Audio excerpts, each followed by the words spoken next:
Hi, hope you're having a pleasant day. In this video, I'll be discussing the interface that you will encounter when you run the rendering package. In this case, this is the rendering package. So when you open the folder, you look for the application icon. You can see in type, it says application. You double click on it to run the application. Please note that if you are doing this for the first time, it will start running the installation required to run the package. To see the detailed video on installation, you can click on the link in the description. So the screen you will be greeted with will be similar to this. I say similar because the screen can be customized to look different in its background, the design, company's name, and even the location of the buttons. But since the information architecture and the function will be the same, we can understand things by using this as a template. The first button is Start. This will start the rendering simulation.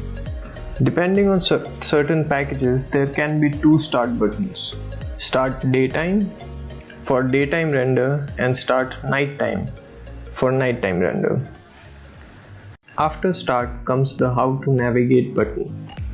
This will show you different graphics to help you understand how navigation in the rendering simulation works. The default is best way. This way of navigation is very similar to that of computer games and requires the use of both hands.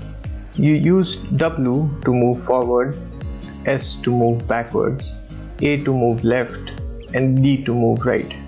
As you can see, the key cluster and the haptics is very similar to using arrow keys. These four keys control the movement of the player. The mouse or the trackpad controls the rotation of the player and therefore are used to look around.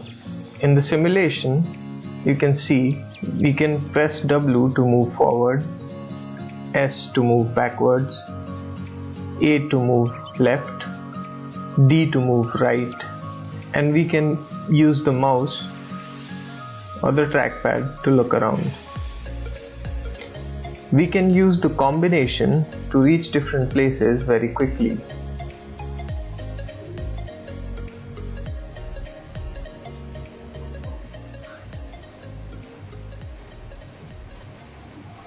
Next is Lazy Easy.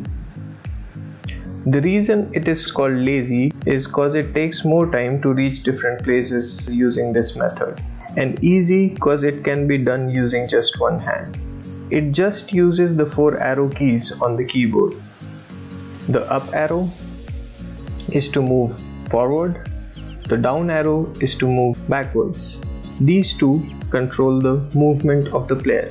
The left arrow key turns the player to the left, and the right arrow key turns the player to the right. These two control the rotation. As you can see in the simulation, the up arrow key goes forward, the down arrow key goes backwards, the left arrow turns the player to the left, the right arrow turns the player to the right. We can use the combination to reach different places, but as you can see, it takes a bit more time.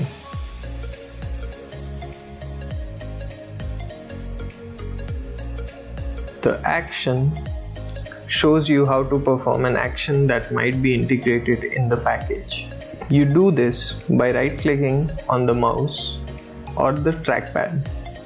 So when the player reaches a point where an action is required, the text will appear like this. The action in this case being cycling through the materials on the cupboard can be done by right-clicking. After how to navigate comes the screen size button. This button gives you three options: 480p, 720p and 1080p. 480p can be used when you want to do something side by side, like watching this instructional video. You can put it on one side and open the browser on the other. 720p and 1080p are according to different screen sizes of different devices. After screen size is the screen resolution. This also has three options: low, medium and high. Low decreases the screen resolution to 50%. Medium decreases the screen resolution to 80%. High keeps the screen at 100%. By default, the resolution is at 100%.